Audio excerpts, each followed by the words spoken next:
प्रश्न मेरे पास भरपूर आ चुके हैं। मैं कोशिश ये करूंगा कि जो प्रश्न एक बार उत्तर आ गया उसको दोबारा नहीं दूंगा। हो सकता है किसी व्यक्ति ने वो प्रश्न रिपीट किया। ज्यादातर प्रश्न जो है वो रोगों से संबंधित हैं। इस रोग में क्या करें, उस रोग में क्या करें। तो सबसे पहला प्रश्न जो मैं सबसे आसान मानता हूं, आंखों के नीचे काले धब्बे आ गए हैं तो क्या करें। मैं इसका उत्तर पहले दे चुका हूं, फिर दोहराऊं। आपको सबसे अच्छा आसान उपाय मैं बता रहा हूं वो ये, जिनको भी डार्क सर्किल है सवेरे उठें, सबसे पहला जो आपका थूक है, मुंह का लार है, इसको आंखों के नीचे लगा के मालिश करें, हल्की हल्की मालिश करें। आपके सारे डार्क सर्कल खत्म हो जाए। और ये जो सुबह का मुंह का लार है, इससे आप अपने त्वचा रोग भी ठीक कर सकते हैं। खाज है, खुजली है, दाद है, सोराइसिस है, इचियोसिस है, एक्जिमा है, हर जगह इसको अप्लाई करें और हल्की हल्की मालिश करें। कोई कहेगा कि बहुत ज्यादा शरीर में है तो इतना तो थूक बनता ही नहीं है और पूरे शरीर पे लगाना पड़े तो ऐसी स्थिति में आप मुझे व्यक्तिगत रूप से शाम को 4 बजे मिलें। मैं आपको एक ऐसी दवा बता दूंगा या लिखा दूंगा जो थूक भी बढ़ा देगी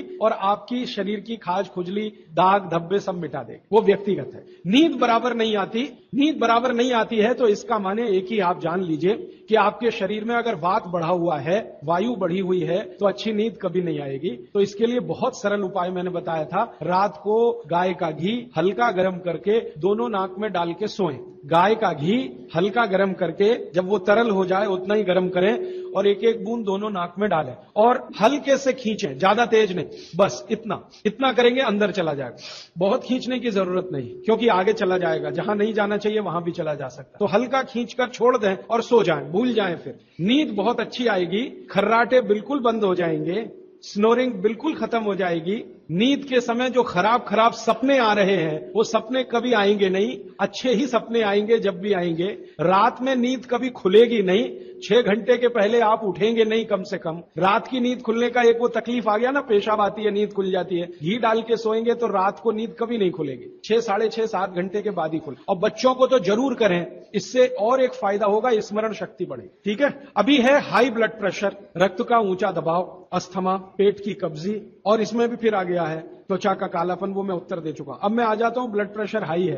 वैसे तो ब्लड प्रेशर हाई और लो होना ये काल्पनिक चीज है, कभी बाद में चर्चा करूंगा, लेकिन अगर आपके मन में बैठ गई है तो इतना ही जान लीजिए कि आपको जब लग रहा है और डॉक्टर को ही कह रहा है कि आपका बीपी हाई है, तो समझ लीजिए, इसको बागवती जी दूसरे सूत्र में कहते हैं कि रक्त की अम्लता बढ़ी हुई है, एसिडिटी बढ़ी हुई है। अब रक्त में अम्लता है तो अम्लता को खत्म करने के लिए क्षारीय चीज खाएं, क्षार चीज खाएं। क्षार, अब क्षार वाली चीजें क्या है? सबसे अच्छी क्षार की चीज है मेथी, सब्जी के रूप में भी और दाने के रूप में मेथी। दूसरी क्षार वाली चीज है, आप में से जैन है तो वो नहीं खाएंगे, लेकिन जो जैन नहीं है उनको बता देता हूं, गाजर।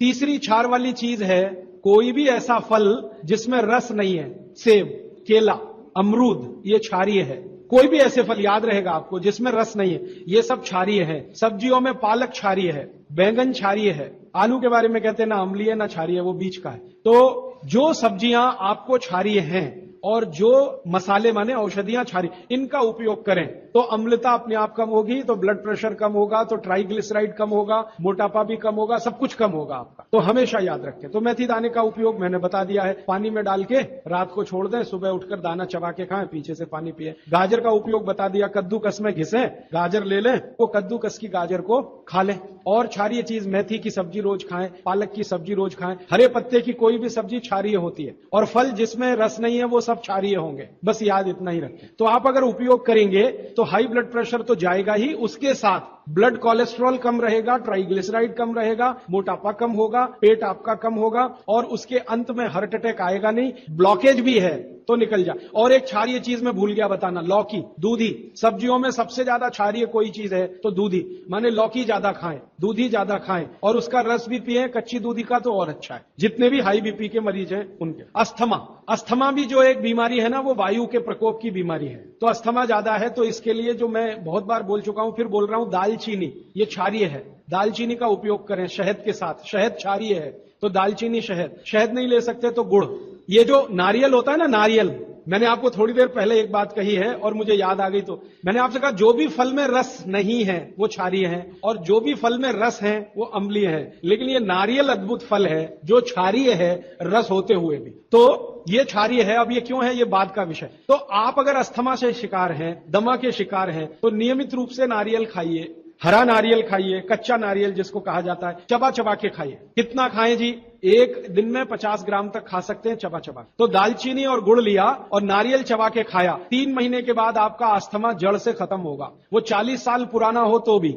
इसके बाद हाँ, बाकी तो आंखों की है। मुंह में छाले बहुत रहते हैं, ये मुंह में छाले बहुत रहते हैं, इसका माने पेट आपका साफ नहीं है, बड़ी आंत आपकी कचरे से भरी हुई है। तो मुंह में छाले रहते हैं तो सुबह सुबह का जो मैंने नियम बताया ना, पानी उठते ही पिए, घूट घूट पिए, तो छाले अपने आप खत्म। जैसे ही बड़ी आंत साफ हो जाएगी, छाले कभी नहीं आएंगे। और अगर आपको ये करने के बाद भी छाले में आराम नहीं मिल रहा है, तो आपको एक सरल आसान दवा बता देता हूं, जो होम्योपैथी की दुकान में मिलती है, जो बड़ी आंत को सबसे जल्दी से साफ कर देती है। उस दवा का नाम है बोरेक्स। सुहागा, सुहागा आप सब जानते हैं ना, सुहागा आंत को साफ करने वाली सबसे तीव्र दवा है, तीव्र। इसी का डाइल्यूशन करके होम्योपैथी में बनाया बोरेक्स। तो ले लें, किसी भी होम्योपैथी की दुकान से खरीद लें, 30 पोटेंसी में या 200 पोटेंसी में। इसके 3 ही खुराक लेंगे तो जीवन भर के लिए छाले की बीमारी आपकी आएगी नहीं, क्योंकि ये तुरंत बड़ी आंत को साफ करता है। पानी करेगा, धीरे धीरे करेगा। बोरेक्स तो एक ही दिन में काम करता है, लेकिन भागवत जी कहते हैं ये एक ही दिन का चक्कर छोड़ना चाहिए, तुरंत हर चीज का रिजल्ट मिल जाए। वो कहते हैं जीवन में कोई भी चीज फास्ट है ही नहीं,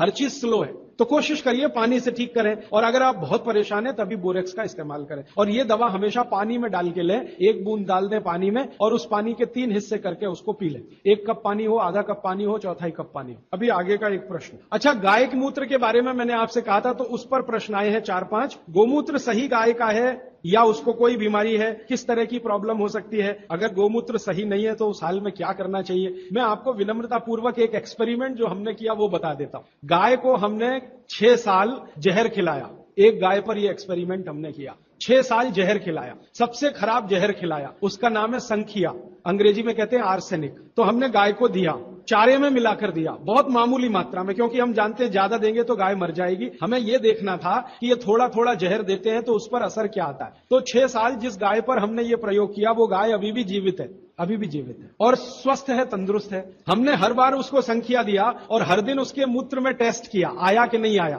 क्योंकि ऐसे कहते हैं ना, खाओ तो सब कुछ आने ही वाला है मूत्र में और ब्लड में। तो 6 साल लगातार उसको संख्या खिलाने के बाद भी उसके मूत्र में 1.0000 में चले जाएं, उतना भी संख्या कभी नहीं आया। अद्भुत है ये। अब मुझे पुरानी बात इसमें जोड़नी है। बहुत लोग कहते हैं ना, गाय के गले में शंकर भगवान का निवास है, वो शायद शंकर जी ने पी लिया। शंकर जी तो मशहूर है ना, खराब से खराब जहर पीने के लिए, तो शायद गले में शंकर जी हैं गाय के, तो वहीं रुका। और सच में हमने ये देखा, इसमें मैं एक्सेजरेशन नहीं कर रहा हूं, आप चाहें तो वो गाय कभी भी आके देख सकते। हमने उसके गले के आसपास महसूस किया 6 साल में एक ब्लू कलर का रिंग बन गया है, ब्लू कलर का, और वहां से ब्लड निकाला, उसको टेस्ट किया तो उसमें पूरा संख्या है, माने आर्सेनिक है। गले के नीचे वो गया ही नहीं, गले में ही रुक गया। शंकर भगवान ने शायद रोक लिया। तो आप बेखटके गाय का मूत्र पी लीजिए। आपके दिल में ऐसा लग रहा है वो कचरा खा रही है, आप चिंता मत करिए, ये कचरा जाएगा नहीं उसके मूत्र तक। भगवान ने उसके शरीर में ऐसी व्यवस्था करके रखी हुई है। लेकिन अच्छा ये होगा आपके दिल और मन की तसल्ली के लिए कि गाय अच्छा चारा खाती हो, साफ सुथरे वातावरण में रहती हो और नियमित घूमने के लिए जाती हो, उसका मूत्र जरूर पिएं,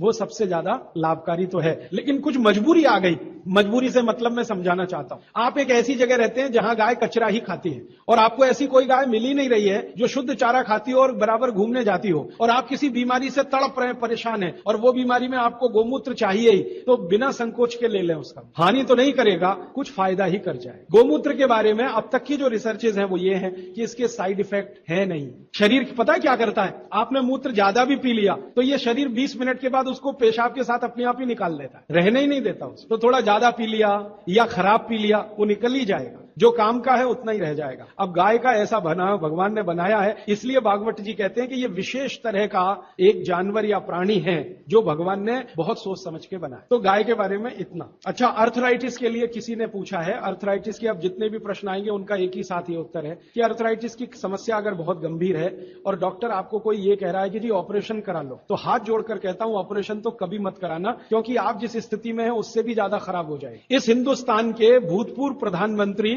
श्री अटल बिहारी वाजपेयी ने दुनिया के सबसे बड़े डॉक्टर से ऑपरेशन कराया था, नहीं कराया? स्पेशल चार्टर्ड प्लेन भेजकर अमेरिका से उस डॉक्टर को बुलाया, डॉक्टर राणावत, और उसने दुनिया के सबसे अच्छे घुटने कप्स लाकर अटल जी को फिट किए हैं। अटल जी को देख लीजिए आप, पहले तो थोड़ा चल लेते थे, अब तो चलना ही बंद हो गया।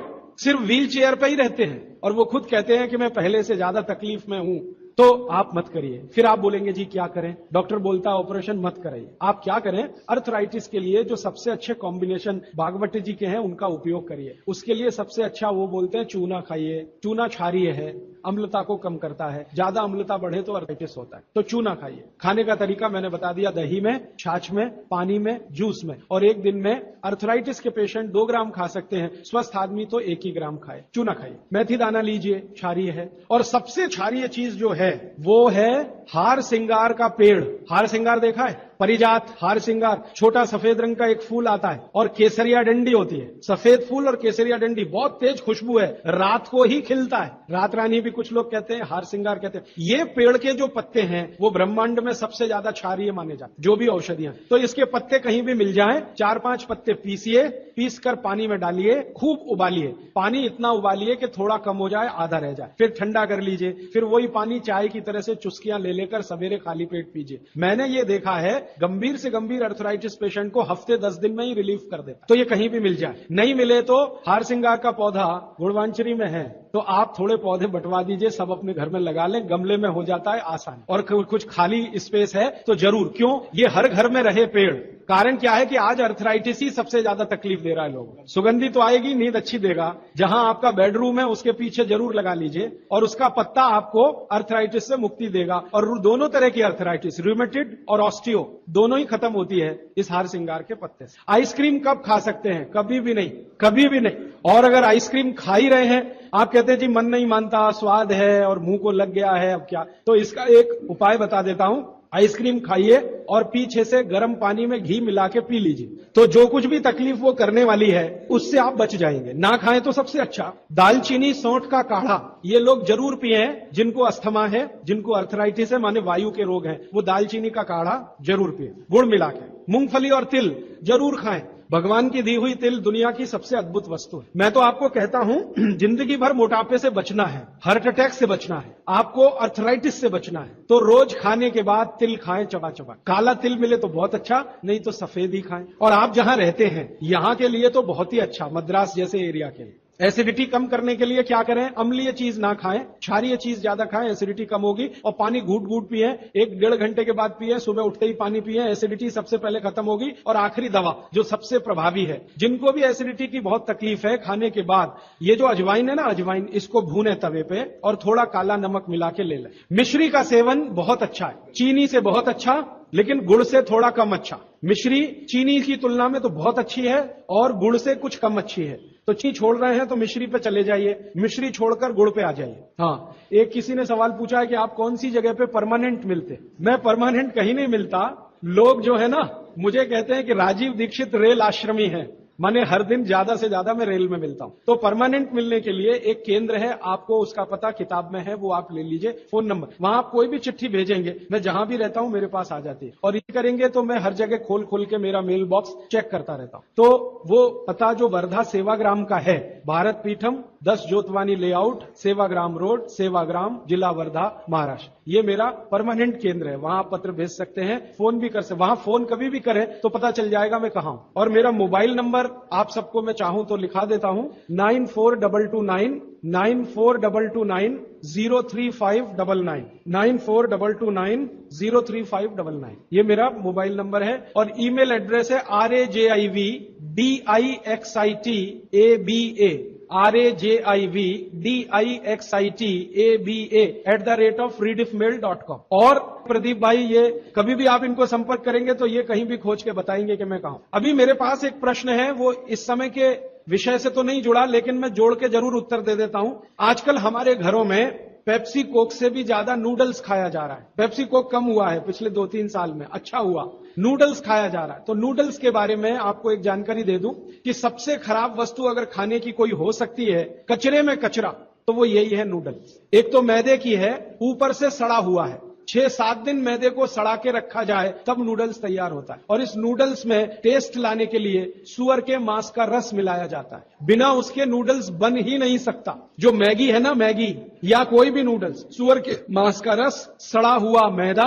6-6 दिन पुराना, उससे तैयार हुआ है। अब आप तय कर लो खाना है या नहीं खाना। एक प्रश्न है जिसका उत्तर दे नहीं सकता। किसी ने कहा आज की शिक्षा बहुत बेकार है, वैकल्पिक शिक्षा की बात बताइए। तो समय ज्यादा है, आप मुझे ईमेल करिए, मैं लंबा जवाब दूंगा। गाय का घी कान नाक में डालने के लिए मैंने बोला था, तो वो उत्तर दे चुका हूं, फिर रिपीट इसलिए कर रहा हूं कि गलती ना करें। घी को हल्का गर्म करना है, ज्यादा नहीं। गाय का घी नाक में डालने के लिए हमेशा हल्का गर्म करना है, ज्यादा नहीं। और एक ही बूंद एक नाक में, दूसरी बूंद दूसरी नाक। हाँ, एक बहुत अच्छा सवाल है, दैनिक जीवन में कौन सा नमक खाएं? सबसे अच्छा सेंधा नमक खाएं, और इसको याद ऐसे रखें, पत्थर वाला नमक खाएं। ये समुद्र के पानी का नमक कम से कम खाएं। पत्थर वाला नमक एक तो सेंधा नमक है, दूसरा नमक है जो काला नमक है, ये आप ज्यादा उपयोग करें। मेरा तो कहना है कि आज से ही घर में नमक तो तुरंत बदल दें, बदलते ही आपको असर दिखाई दे जाएगा। आपको जो तकलीफ है ना ब्लड प्रेशर की, अर्थराइटिस की, ये नमक बदलने से ही बहुत आराम दे देगी आप। तो सेंधा ही नमक। किसी ने कहा है कि गोमूत्र अर्क लेने में पहले दिन खराब लगा, 3 दिन खराब लगेगा,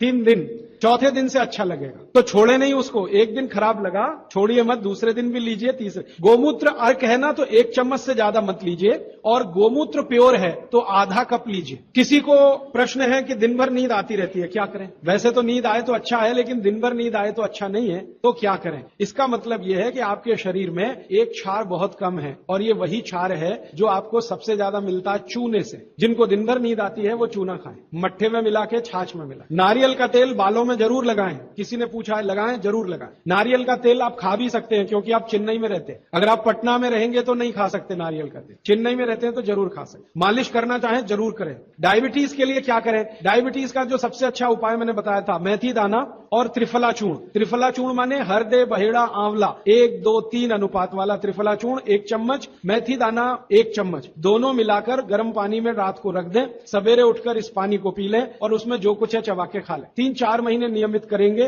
ब्लड शुगर नॉर्मल आने की पूरी संभावना है। और नहीं आए 3-4 महीने में ब्लड शुगर नॉर्मल, तो एक मुझे ईमेल जरूर करें या फोन करें। शुगर खाना नहीं खाना, चीनी बिल्कुल बंद कर दीजिए, क्योंकि यही अकेली चीज है जो पचती नहीं आसानी से। बाकी चीनी छोड़कर कुछ भी खाइए। पथरी अगर है शरीर में, और थायराइड का सबसे अच्छा उपाय है धनिया पत्ता है ना, धनिया पत्ता, इसकी चटनी, धनिया पत्ते की चटनी बनाइए, पानी में मिला के पी जाइए, पानी गुनगुना रहे। कितनी चटनी?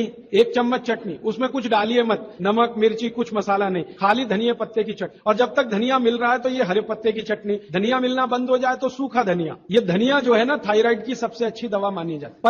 पथरी जिसको भी है वो चूना कभी ना खाएं, ये याद रखें। कहीं भी शरीर में पथरी है तो चूना कभी ना खाएं। तो फिर क्या खाएं? एक दवा है पत्थर तोड़ दवा, क्या बोलते हैं आप उसको? पाखंड भेद। शोभाकांत जी के यहाँ वो दवा है पाखंड भेद, कहीं भी मिल जाएगा।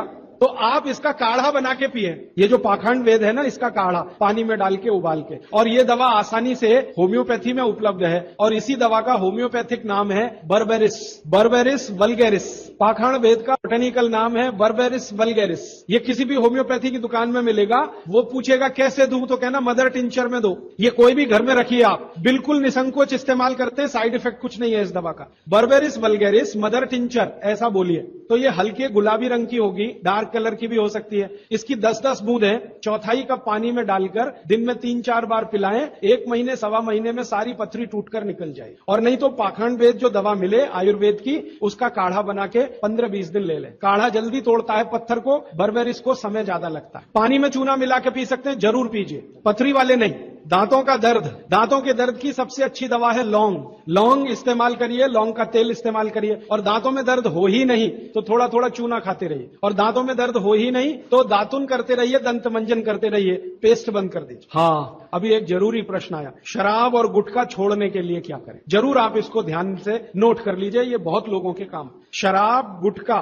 तंबाकू, सिगरेट और बीड़ी, ये 5 बुराइयां व्यसन के रूप में हमारे घरों में आई हैं और देश का सर्वनाश किया है। इनके बचने के लिए बहुत अच्छा है, संकल्प शक्ति से बचे तो अच्छा है। भागवत जी कहते हैं किसी भी व्यसन से बाहर आना हो तो संकल्प शक्ति के साथ आइए तो अच्छा है। नहीं है संकल्प शक्ति तो दवा का उपयोग करिए। तो क्या दवाएं हैं आपके पास? सबसे अच्छी दवा है शुद्ध गाय का मूत्र, अर्क नहीं, शुद्ध गाय का मूत्र। दूसरी दवा आपके घर में है अदरक या सौंठ। जिनको शराब से छुड़ाना है, बाहर निकालना है, उनको और सौंठ ज्यादा खिलवाइए, रस पिलवाइए अदरक का, सोंठ का काढ़ा बना के दीजिए, गुड़ मिला के दे सकते हैं सोंठ का काढ़ा बना के, और गोमूत्र पीने को बोलिए। नियमित रूप से अगर आधा कप भी गोमूत्र पिया तो 1.25 महीने में शक छूट जाती है। शराब जो पीते हैं, बीड़ी सिगरेट जो पीते हैं, उनके शरीर में एक केमिकल बढ़ जाता है, उसका नाम है सल्फर, और सल्फर को कम करने के लिए सल्फर ही चाहिए। आयुर्वेद में कहा है ना कि विष को विष मारता है, तो सल्फर बढ़ता है, तो सल्फर कम करने के लिए बाहर से सल्फर चाहिए, और बाहर का सबसे अच्छा सल्फर गोमूत्र में है। सर्दी जुकाम ज्यादा है, बार बार है, सबसे अच्छी दवा है। आप अगर बच्चों के लिए ले रहे हैं तो कफ दूर करना है उनका, कफ नाशक सबसे अच्छी दवा मैंने पहले दिन बताई थी, शहद है। दूसरी, शहद नहीं लेते तो गुड़ है, तो बच्चों को गुड़ दीजिए ज्यादा। एक, उनको चूना भी दे सकते हैं, चूना कफ का भी नाश करता है, वात का तो करता ही है, कफ का भी करता है, तो चूना दे सकते हैं। गाय का घी नाक में डाल सकते हैं। हल्दी जबरदस्त कफ नाशक है, तो दूध में हल्दी मिलाकर दीजिए, और दूध हल्दी थोड़ा घी मिलाएं तो और भी अच्छा कॉम्बिनेशन है। तो जिनको सर्दी जुकाम बार बार होते हैं उसके लिए। पित्त बढ़ा है तो क्या करें? देशी गाय का घी खाइए, देशी गाय का घी गरम गरम पानी में डालकर पिए तो सब पित्त को शांत करेगा। और दूसरी चीज मैंने पहले बता दी है, अजवाइन और काला नमक, ये भी पित्त बढ़े तो शांत करेगा उसको। एक मेरे पास डिफिकल्ट केस है, ये मुझे व्यक्तिगत रूप से मिले। कोई एक महिला है, उसकी लंबाई लगातार बढ़ रही है, ये मुझे शाम को मिले 4 बजे। बाल उड़ गए तो क्या करें, बाल कम हो गए तो क्या करें, बाल झड़ रहे हैं तो क्या करें? तीनों में एक उपाय है, दही को तांबे के बर्तन में रखें, 5-6 दिन खूब खट्टा हो जाए, हरा हरा हो जाए, तो इसको बालों में मालिश करें। 1 घंटे के बाद बालों को शिकाकाई से धोएं। हफ्ते में 1 दिन जरूर करें। त्रिफला शहद और गुड़ के साथ, सबसे अच्छा है गुड़ के साथ, सुबह खाएं, और दूसरा चाहे तो शहद के साथ भी खाएं। त्रिफला को औषधीय के रूप में लेना है, औषधि ऐसी जो धातुवर्धक है तो सुबह ही खाएं, और त्रिफला को रेचक के रूप में लेना है, माने पेट साफ करे तो रात को ही खाएं सोने के पहले। बहुत ज्यादा छींकें आती हैं, नाक से पानी गिरता है, थोड़े दिन चूना खिलाएं और गाय का घी नाक में डालें, 15-20 दिन में छींकें भी बंद होंगी, पानी गिरना भी बंद। केवड़ा डालकर जल पी सकते हैं क्या गर्मियों में? केवड़ा एक होता है ना आयुर्वेदिक औषधि, केवड़ा डाला हुआ जल सिर्फ गर्मियों में, मार्च, अप्रैल, मई, जून, बारिश जैसे ही शुरू हो केवड़ा वाला जल बंद कर दीजिए। केवड़ा और एक होता है खस, ये दोनों मिलाया हुआ जल गर्मियों में। अर्जुन की छाल लेने का समय सवेरे का, काढ़ा बनाकर दूध में नहीं तो पानी में, शक्कर नहीं मिलाएं उसमें, गुड़ मिलाएं, अर्जुन की छाल। टॉन्सिलाइटिस की रेमेडी, टॉन्सिल्स की सबसे अच्छी रेमेडी हल्दी, हल्दी का दूध बच्चों को रात को पिलाएं, टॉन्सिल नहीं होगा। पिपरमेंट के बारे में किसी ने पूछा है, आप शाम को 4 बजे मिले, मैं थोड़ा विस्तार से बता दूं। यूरिक एसिड अगर शरीर में जमा है तो मैंने आपसे बार बार कहा है क्षारीय चीजें ज्यादा खाएं, एसिड निकल जाएगा। सबसे अच्छी क्षारीय चीज गोमूत्र पी लें, यूरिक एसिड एकदम साफ कर देता है गोमूत्र, लेकिन प्योर गोमूत्र। उड़द की दाल दालों का राजा है, बिल्कुल सही है, लेकिन दही के साथ नहीं। खाली उड़द की दाल खाइए, दालों का राजा है, बिल्कुल सही बात, दही के साथ नहीं, दही के साथ ये जहर है। सुबह दूध पी सकते हैं, मैंने मना किया है, सुबह जूस पीना है, दोपहर को छाछ और रात को दूध, लेकिन पीना ही है अगर तो आंवले के साथ पिए, ना पिए तो अच्छा, सुबह का दूध ही पीना है तो आंवले के साथ। मोटापा कम करने के लिए उपाय बता दीजिए, आप लिख लीजिए इसको, नहीं तो याद कर लीजिए। जिनको भी मोटापा कम करना है उनको क्षारीय चीजें ज्यादा खानी है, तो मैंने आपसे कहा गाजर खाइए, गाजर नहीं खा सकते दूध ही खाइए। अब खाएं कैसे? गाजर को कद्दूकस में घिसिए और उसके लच्छे बनेंगे। फिर थोड़ी एक और क्षारीय चीज आपको आजकल उपलब्ध है, सेब, सेब पूरा क्षारीय होता है, तो सेब को कद्दूकस में घिसिए, दोनों बराबर मात्रा में मिला के सुबह पेट भर के खा लीजिए। 3 महीने लगातार खाइए। फिर अगले 3 महीने इसको बैलेंस करने के लिए आंवला खा लीजिए, आंवला 2-3 आंवला रोज मुरब्बे के रूप में या क्या। फिर 3 महीने आंवला हुआ, फिर वापस इस गाजर और इस पे आ जाइए। तो साल भर अगर आप करेंगे तो बहुत आराम से 1/3 वजन तो आपका घट ही जाएगा, हो सकता है किसी का आधा भी हो जाए। ह्यूमन यूरिन के बारे में आपने पूछा, मैंने पहले ही बताया, अगर आप शाकाहारी हैं तो अपने मूत्र का भी इस्तेमाल कर सकते हैं, लेकिन गोमूत्र उससे हमेशा बेहतर है। बच्चे पेशाब करते हैं बिस्तर में, इसके लिए क्या करना, खजूर खिलाइए। खजूर छोटे छोटे टुकड़े काटकर बच्चों को खजूर दूध में डालकर, छोटे छोटे टुकड़े दूध में डालकर उबालिए, खूब उबल जाए, फिर वो दूध पिलाइए, खजूर खिलाइए, तो रात का बिस्तर का पेशाब उनका बंद हो जाए। वो एक प्रश्न है, वो कब्जियत से जुड़ा हुआ है, वो ये कहते हैं कि जल्दी से संडास उतरती नहीं है, क्या करें? रात को त्रिफला चूर्ण खा के सो जाइए, नहीं तो दूध में घी मिलाकर पी लीजिए, ये सबसे अच्छा है। दूध में घी मिला के रात को सोने से पहले पिए तो सवेरे संडास बहुत आसानी से उतरती है और सबसे कम समय में पेट साफ होता है। नहीं तो त्रिफला भी ले सकते 3 महीने। देखिए एक नियम हमेशा याद रखिए, जो मैं बार बार कह, लगातार कोई भी दवा आयुर्वेद की 3 महीने से ज्यादा मत खाइए, और अगर जरूरत पड़ रही है तो थोड़े दिन ब्रेक दे दीजिए, 15 दिन का, 10 दिन का, 20 दिन का ब्रेक के बाद फिर अगले 3 महीने ले सकते हैं, फिर ब्रेक दे दीजिए। फिर ये नियम बहुत जरूरी है, नहीं तो तकलीफ बहुत दूसरी भी हो सकती है। पीठ की हड्डी में दर्द है, चूना चूना खाइए। बच्चों को खांसी की एलर्जी अगर है तो नियमित रूप से मैंने कहा ना, ऐसी चीजें दीजिए, कफनाशक है, सूंठ है, पान का पत्ता है, शहद है, गुड़ है, ये सभी कफनाशक हैं। कितनी उम्र के बच्चों को त्रिफला दिया जा सकता है? अगर छोटे बच्चे हैं तो त्रिफला ना देकर आंवला दीजिए, और त्रिफला देने का समय अगर शुरू कर रहे हैं बच्चों को तो थोड़ा 3-4 साल हो जाने दीजिए उनका। 3-4 साल के पहले दे सकते हैं तो आंवला दीजिए। और वैसे तो मेरा कहना है 14 साल की बच्चों को आंवला ही अच्छा है, त्रिफला उनको ना ही दें। त्रिफला एक उम्र के बाद ही सबसे अच्छा होता है। बहुत अधिक उम्र में घुटनों का दर्द, कमर का दर्द, तरीका मैंने वही बताया, चूना सबसे अच्छा है। अधिक उम्र में चूना सबसे अच्छा, अर्थराइटिस के लिए, घुटनों के दर्द। एड़ी का दर्द और कोहनी का दर्द तो ऐसे ही मिट जाएगा जब पानी घूट घूट पीने लगे। जल्दी भूल जाए, स्मरण शक्ति कम हो, गाय का घी नाक में डालना सोते समय। नींद जल्दी ना आए तो क्या करना? गाय का घी नाक में डाल के सोना। हाँ, एक बहुत इंटरेस्टिंग प्रश्न आया, वो पहले दिन का जो मेरा व्याख्यान था कि फ्रिज का क्या करें, तो मैंने तो बोला था कि ये बंद कर दें। अगर आपका दिल नहीं मानता बंद करने के लिए, क्योंकि मैंने कहा ना हिंदुस्तानियों में एक बुरी आदत है कचरे को इकट्ठा करने की। घर में डिब्बे डिब्बी इतने इकट्ठे रहते हैं, तू पड़े रहते हैं, फेंकते नहीं हमें, हमेशा ये सोचते कभी काम आएंगे, कभी काम आएंगे। तो ये चक्कर घुस गया। अब पता नहीं ये अंग्रेजों के समय से आया या पुराना। तो फ्रिज भी वैसी ही कोई चीज है। तो एक बहन ने या किसी ने सवाल ये लिख के भेजा है कि फ्रिज में से हमने सब्जी निकाल के 48 मिनट रख दी, तो अब उपयोग कर सकते हैं? हाँ, कर सकते हैं। उसको शायद ये बात अच्छे से समझ में आई। वो 48 मिनट का जो किस्सा मैंने बताया ना, तो वो चाहती नहीं है कि फ्रिज घर के बाहर जाए, किसी तरह इसका उपयोग होता रहे। तो ये मजबूरी का खेल है, लेकिन कर लीजिए कि आप कुछ भी जो रखा है फ्रिज में, अगर उसको पकाना चाहते हैं, खाना चाहते हैं, तो निकाल के 48 मिनट रख दीजिए, फिर उसका उपयोग कर लीजिए सब्जी के रूप में। नहीं तो एक चीज मत करिए कभी भी, कोई भी चीज एक बार गर्म करके आपने फ्रिज में तो दोबारा गर्म मत करिए। वो दूध हो या सब्जी हो या दाल हो, करिए ही मत। क्या करना? निकाल के रख दीजिए, 48-50 मिनट रखी रहे, वो अपने आप थोड़ी गर्म हो जाएगी प्रकृति की गर्मी से, फिर वही खा लीजिए। गर्म तो दोबारा बिल्कुल मत करिए। फ्रिज के दूध को दोबारा गर्म कभी मत करिए, फ्रिज की दाल को दोबारा गर्म कभी मत करिए, फ्रिज की सब्जियों को दोबारा गर्म मत करिए। चटनी भी फ्रिज में से निकाल के रख के खाइए। दही भी फ्रिज में दही रख देते हैं, 48 मिनट रखा रहने दीजिए, फिर आप उसका उपयोग करिए, तुरंत निकाल के और छाछ बना के, वो बिल्कुल मत करिए। मेवा खाना चाहिए कि नहीं? सूखा मेवा जरूर खाइए, ड्राई फ्रूट्स आप जरूर खाइए, लेकिन जो ड्राई फ्रूट्स आपके लिए अनुकूल हैं, आप जहां रहते हैं वहां के हिसाब से मैं कह रहा हूं, सबसे अच्छा बादाम आपके अनुकूल है। आपके अनुकूल काजू नहीं है, बादाम बहुत अनुकूल है मद्रास में रहने वालों को। काजू अनुकूल है जम्मू कश्मीर में रहने वाले, तो बादाम भरपूर रखते हैं। और जो दूसरी चीज अनुकूल है, मुनक्का, किशमिश। किशमिश और मुनक्के में थोड़ा अंतर है, बड़ी किशमिश को मुनक्का, तो मुनक्का और किशमिश ये आपके बहुत अनुकूल है। बादाम आपके बहुत अनुकूल है। मखाना, मखाना 50-50 है। ज्यादा अनुकूल तो बिहार उत्तर प्रदेश वालों को है, और थोड़ा चले तो झारखंड वालों को। आपके लिए 50-50, ना बहुत प्रतिकूल है ना बहुत अनुकूल है, बीच का है। और बाकी जो अखरोट वगैरह हैं, ये आपके अनुकूल नहीं। अखरोट खाना चाहिए हमेशा ठंड में रहने वाले लोगों को, आपके लिए अखरोट बिल्कुल अनुकूल नहीं। और ड्राई फ्रूट्स क्या खाते हैं आप? चिरौंजी, चिरौंजी क्या कहते हैं उसको? जो चिरौंजी है वो आपके लिए अनुकूल है, चेन्नई के आसपास के लोगों के लिए अनुकूल है, वो आप खा सकते हैं। और ड्राई फ्रूट शायद इसके आगे हैं, हाँ, केसर। केसर अगर आप खाएं, वैसे तो औषधि है, ड्राई फ्रूट नहीं, लेकिन ये 3 महीने के आगे नहीं खा सकते, नवंबर, दिसंबर, जनवरी। और दूध में मिला के। मिश्री, पिस्ता, पिस्ता 50-50 है। अंजीर बहुत अनुकूल है सिर्फ एक ही किस्म के लोगों के लिए। इसको मैं आपको कहता हूं, जरा ध्यान से सुन। जिनको शरीर में शक्ति की कमी लगती है, शक्ति की कमी लगती है, ताकत कम है, शक्ति कम है, उनके लिए अंजीर बहुत फायदे की है। लेकिन जिनको पहले से ही ताकत है, वो ना खाएं। सेंधारू क्या होता है? एप्रिकॉट, हाँ, एप्रिकॉट आपके लिए ठीक है, आप खा सकते हैं एप्रिकॉट। हाँ, एक सुझाव है, प्रश्न नहीं है, और वो सुझाव मुझे स्वीकार है। वो ये कहते हैं कि आप चले गए, उसके बाद क्या?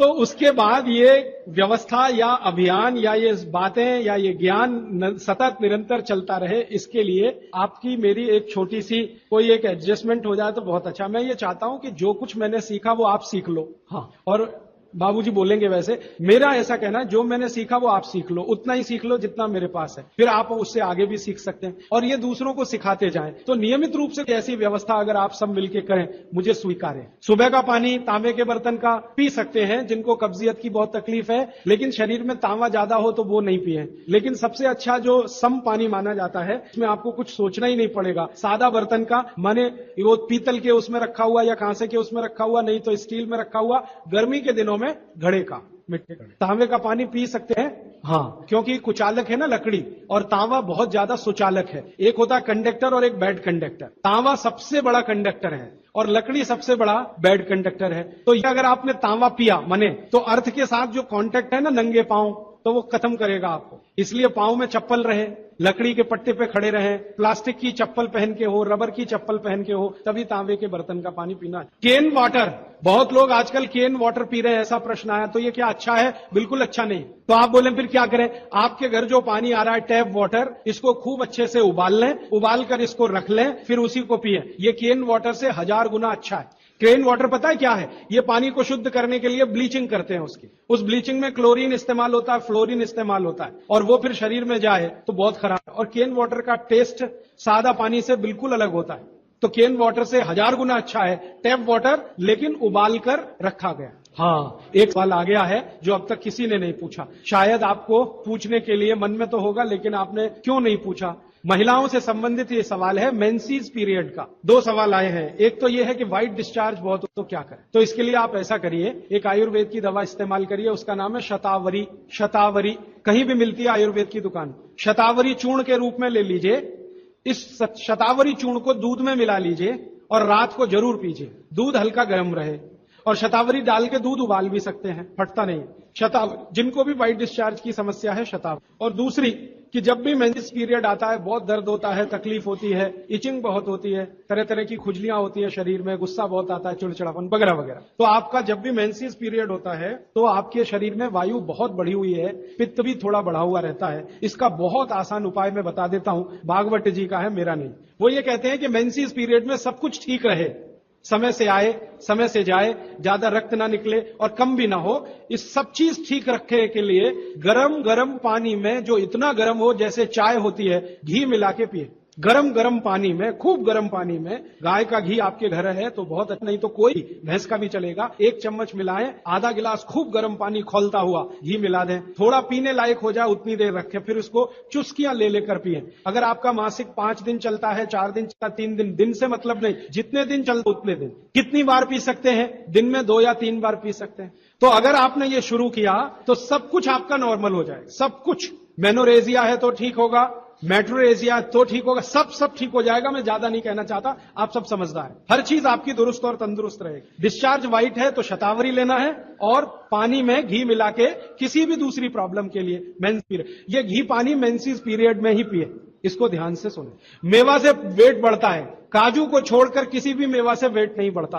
काजू ही है जो वजन बढ़ाता है, बाकी कोई भी सूखा मेवा वजन नहीं बढ़ाता। मुंह से बदबू आती है तो समझ लो पेट साफ नहीं है, तो रात को त्रिफला खा के सो, नहीं तो दूध और घी मिला के पियो, सुबह उठते ही पानी पी लो, मुंह की बदबू बंद। हाथ पैर सुन्न हो जाते मतलब चूना खाते रहिए। हाँ, अब ये एक सवाल ऐसा है